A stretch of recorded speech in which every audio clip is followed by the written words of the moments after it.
better. You put it down. Mbalamusizza bannange mwenna abali wano okusooka nebaza Mukama Katonda okuba nti atutuusizza ku lunaku lwa leero atukuumye nga tuli balamu olugendo lwonna lwe tuyita engendo zonna ze tuyiseemu nga tujja ne gy'atuyisizza nga tuvudde mwebaza Mukama kuba yatusinga okutegeera ekidda n'ekibaddewo ate n'ekijja mu maaso. Nja kusooka okwebaza yange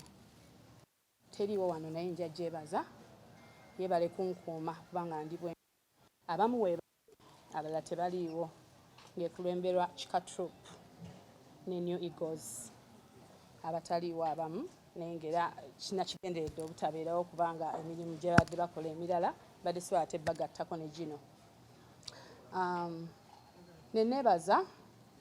bannamawulire mwenna abali wano era benze ntambula nabo mu jjane yange ya music okuva eri nanyimba obuyimba bwange obwo bwe mwayogerangako nze lava ey'okuvuganya njitya naye abasajja ne mwogererako ebigambo bingi nnyo naye nze byankoleranga kubanga byalinga birina abakyala babyagalanga nnyo buli kye mwayogeranga nze kyalinga kimpa amaanyi olw'ensonga nti yembeera gye tutambuliramu. Nebaza nnyo management yange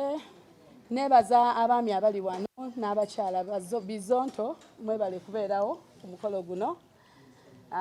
Nebaza management tulina management ekulibwa Mark, thank you so much. Nebaza omwami gwe bayita Mr. Kaddu Yusuf tajja kubeerawo wano naye maaso eyo agenda kubeerawo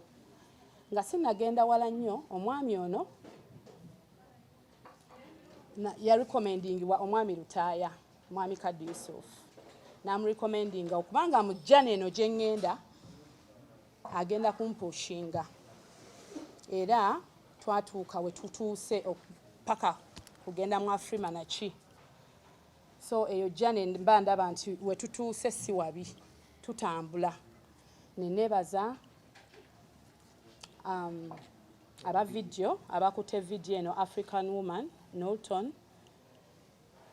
ne George mbeebaza okuba nti nabo basobodde okukola omulimu omunene era nkiwa nti ekigenda ovaamu kigenda kuba kisaana. Okusooka ng'era manager bw'abagambye nti nasooka band music era ne mutuusa we mutuusizza twamusitula ne tumutuusa we tumutuusizza era n'abaana ne bajja nabo ne tubatuusa we tubatuusizza. Band music ono simwevuma kubanga namufunamu namukolamu ebintu bingi namanyikibwa naye waliwo time we yatuuka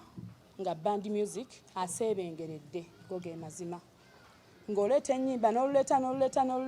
ennyimba nga 6 nga tozitaddemu ssente nga tezirina tezitambula. Kati nze nga Irene nalina okweyubula ne neeyubula ne ŋŋamba no way nina talent gye nali nina way back in school. I was a dancer, nali traditional singer, nali solist nga nnyimba ezo nga era bwe muziraba zikujagana ki era nga nfuna ebirabo bingi mu ssomero olw'ekyo sizzaako ne scholarships bursaries zajjanga nyingi ne ŋŋamba no this time lwaki seeyubula abalala baba basobola okukikola nze lwaki mbasobola kikola ne ntandika that journey eya traditional music oba culture music era oluyimba lwe natandikirako baluyita maze okulonda bannange era kati sikyanoonya. Akayimba ako nakagezesa tekantwala nnyo wala naye kalina impact gye kakola ne ŋŋamba no si kyekino katulina okunoonyayo ate ekirala ekisingako awo ne ndeeta oluyimba lwe bayita okuzaala kujagaana. Oluyimba olwo twalushutinga ne Jones beba Norton ne Mr. Kaddu naye nga before kuleeta luyimba olwo waliwo omwami gwe natuula music wange naye njagala oleete oluyimba lulimu kino ne kino ne kino n'aluleeta bwe yaluleeta ne tulweditinga honorable n'angamba no katusobola olweditinga ne tulufuula kino era ne tukikola ne tukkiriziganya ne management ne tulweditinga okutuuka awo we mwalulabira oluyimba olwo lwankolera ebyamagero saagala balimba ebbanga lye nali mmaze mu industry ya music ebbanga lyonna oluyimba olwo lwe nafunirako ssente ate lwa myezi 8 nti kuzaala kujagana nali nkola era akasente kaali kajja naye kuzaala kujagana yandaga nti omuyimbi asobola okubeera financially stable asobola okweyongerayo asobola okukola buli kimu ng'asobodde okukola ebintu ebinene mu music era natuuka ekiseera ne ŋŋamba kuzaala kujagana ono mutandise eno style mpya abantu baali tebagimanyidde abayimbi bangi tufuna obuzibu okuva mu style gye tubaddemu okugenda mu ndala oyinza okuba obadde oyimba bbani noyagala okugenda mu raga ne bakusekerera noyagala okuyimba kadongo kamu ne bigaana noyagala ate nga ekitukozesa abayimbi abasinga ekibakozesa ebyo agenda olaba ng'eno music bamumanyidde nnyo akuze n'abantu be so kati nze okutranslatinga gundi eyo gundi yange career yange nagenda okulaba nga nina okusooka n'enkyusa nendaba nti nsobola okuba nga nina olugendo lwentunuulidde ng'ate lujja kunnyamba okuntuusa we luntuusizza so nengezaako okukyusa music wange era nkuzaala kujagaana nankolera ebyamagero okuva olwo neŋŋamba no way I will never change a winning team bwe mbanga kuzaala kujagaana ankoledde ebyamagero nfunye nomination international nomination nfunye financially alese kasente kitegeeza eno style neziringa bwe mbagambye nti nzeebaza kuba zina we zantuusa naye nga nali sikola ssente nga nsanyusa abawagizi nga sikola ssente so kati bwe nayimba kuzaala kujagaana nemmanya nti kati kitegeeza omuntu asobola okulaba kasente ka music sigambye nti gwe gy'oyo wa bandi vaayo tovaayo waliwo bandi ajja bandi mungi ajja mu style abantu aba generation yakakati ne bamwagala kitegeeza nfe bandi nyinza okubanza ebbandi gwe nali nnyimba generation nga nkuze nayo nga takyajja mu generation eriwo ate n'ekirala nga nina ekirala nga nsobola okutransforminga okudda ku kintu ekirala ate good enough abawagizi bange ne bakyagala nnyo n'okusinga kye nali nnyimba so bwe nafuna nomination ya Afrima nasooka funa of course nominations nali nzifuna awards zo wano nali nzifunye nga nzifuna naye nga nze buli omuyimbi abeerako ne dream ye buli omu abeerako ne goal ye nze kati dream yange yali yakufuna award ya international award nga buli kimu nkikoze era ekyaliwo paka saawa eno saagala balimba nti nafuna Afrima neera dream yange ekyatambula ekyandi mu mutwe ti nga bwe najja nenfuna Afrima era ngenda kufuna Grammy ate ne BET njagirumba ekyo nkyogera nga Mukama yankulembedde olw'ensonga nagenda okufuna Afrima saamala kugamba nakyogera ne ŋŋamba ndikikola ku mutima gwange gwaŋŋamba I'll do it oba bbanga ki oba ki I'll make it era Mukama nannyamba Africa yonna nembeera nga nze mukyala awangudde mu culture music so kitegeeza Katonda akola ebyamagero kitegeeza mba njogedde ku Grammy ne BET tewaba kwekanga Katonda ajja kikola era bijja kujja mu time yabyo so ze zimu ku goals zange nze nga Irene n'ekirala okutransforminga music wange okudda mu culture music oba queen of culture nze nga Irene era introduction ya queen of culture nze nga nze ngitandise leero olugendo lwange olwa queen of culture ndutandise leero era nga nsuubira mu lugendo lwange luno olwa queen of culture ngenda kukoleramu ebintu bingi right now tulina oluyimba lwa African woman lwe luyimba oluliko sibabuulidde ennyimba ziri ndala of course nsambira nyuma nga Janzi yaleeta award mu Afrima e Nigeria nendeetaawo ennyimba endala naye ennyimba ezo zonna zibadde zirimu eŋŋoma naye bw'otunuulira music ono African Woman mulimu percussions zibanga ŋŋoma naye nga si ŋŋoma ŋŋanda mujja kwebuuza lwaki this time sese ŋŋoma ŋŋanda Queen of Culture kintu kigazi nnyo culture kigazi ndi mukyala muganda naye ate nina okutunuulira Uganda erimu cultures meka so kyova olaba nina okugatta cultures zaffe eza Uganda nsobola ozituusa ewala ozipromotinga kuba saawa eno waliwo omuyimbi eyankubirako nga ennyimba zange ziri mu Uganda Airlines gye muyita Bombardier Uganda Airlines nagamba Irene ndi wano ngenda South Africa naye ennyimba zo ziri mu Uganda Airlines ne mugamba mulimu nnyimba ki nangamba tweyanze kuzaala kujagaana ngamba okay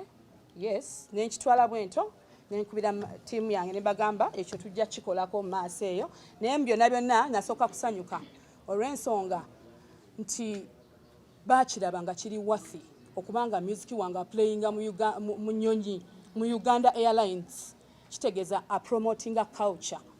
ayina kyagattako so nze nga Irene with effect from today ndi Queen of Culture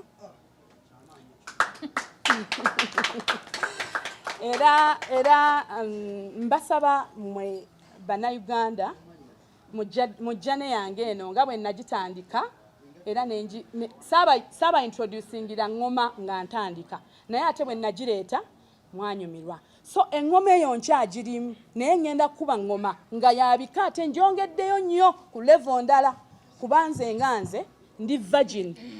mu style eno naakagitandika nze nganze style naakagitandika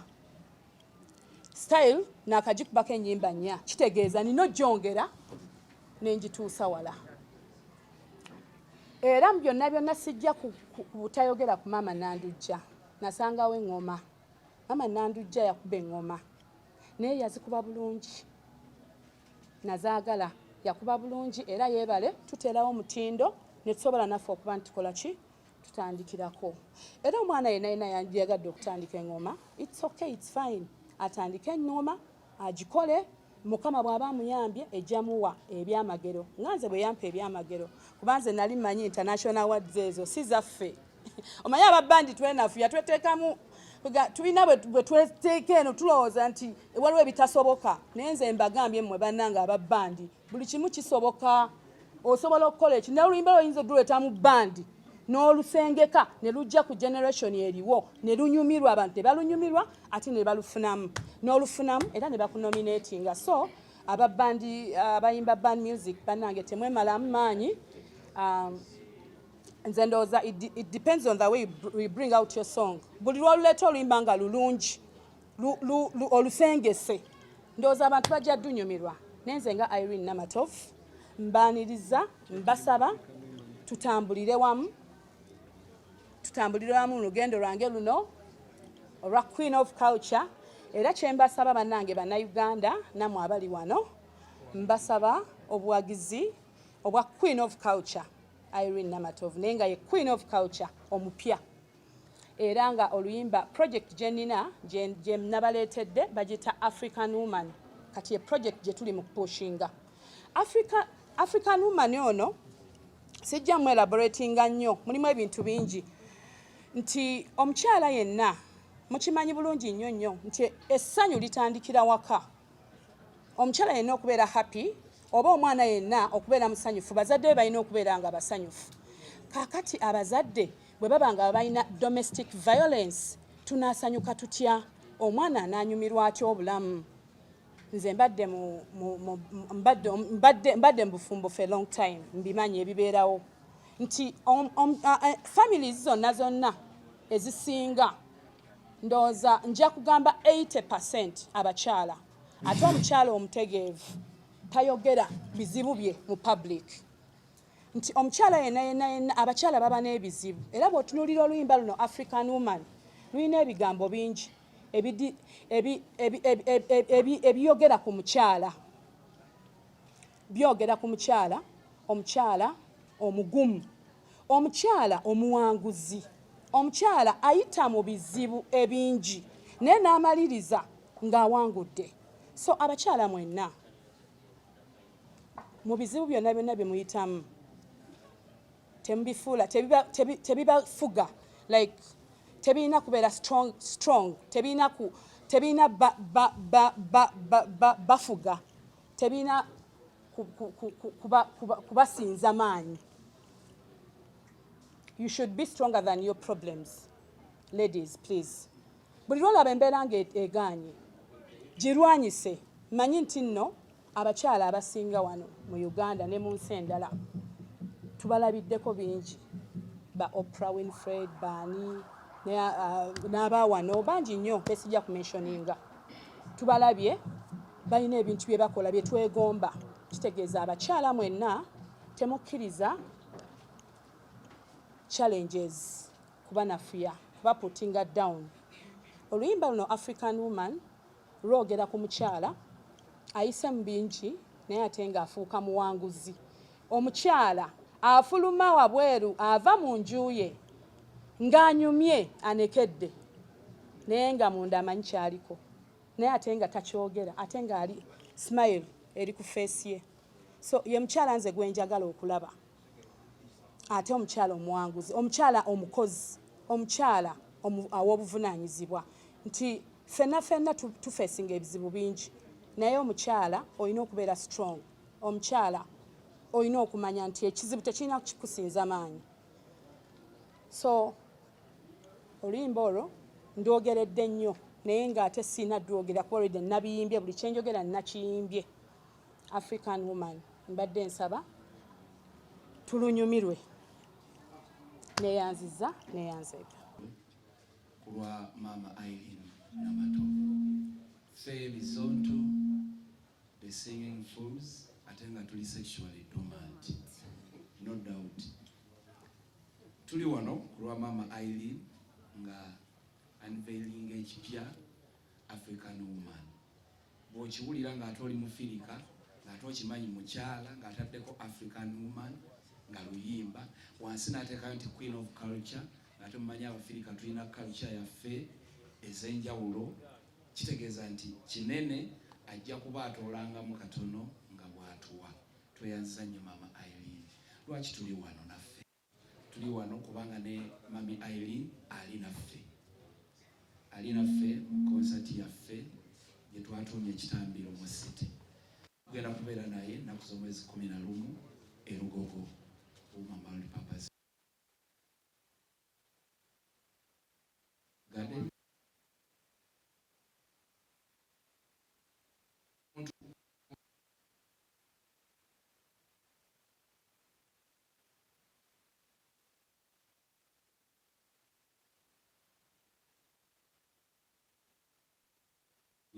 Naye waali tweyanziza nnyo mami, tweyanziza. We wish you success. Ate already oli mu success kati yeyongereko paka tweyanziza.